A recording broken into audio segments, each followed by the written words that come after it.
جو گھر خیر اور برکت سے خالی ہوتے ہیں، جہاں برکت نہ ہو، اللہ تعالیٰ کی خیر نہ ہو، وہاں چاہے کتنا پیسہ ہو، کتنا اتفاق کوشش کی جائے، کتنا مال ہو، لیکن وہ حالات ہمیشہ خراب رہتے ہیں۔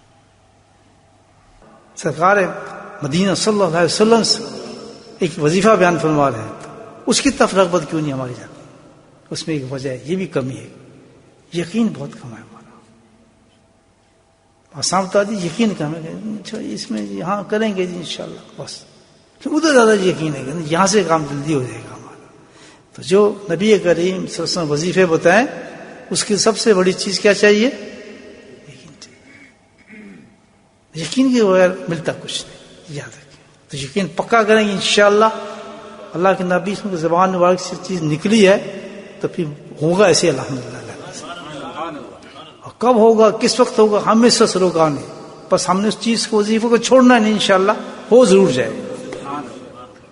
اتنی یقین ہمارا ضرور ہونا چاہیے۔ اور ایسا پیارا وظیفہ بتایا، اتنا آسان ہے کہ جس کا تصور نہیں کر سکتے، جس کا تعلق ہماری فطرت سے ہے، مجبوراً ہر وقت ہمیں وہ وقت پڑتا ہے، ہمارے سامنے آتا ہے کہ ہم اس کو آسانی سے ادا کر سکتے ہیں۔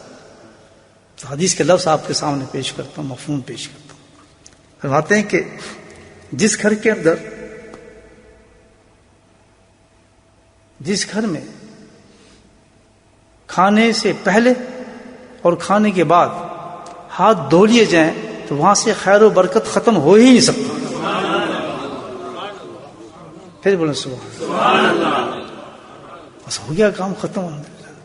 اس سے آسان کوئی وظیفہ ہوگا؟ مانگ کیا رہے ہیں؟ خیر و برکت ہر چیز میں، پورے گھر میں، اور سبھی آئے گی، ختم ہوگی ہی نہیں۔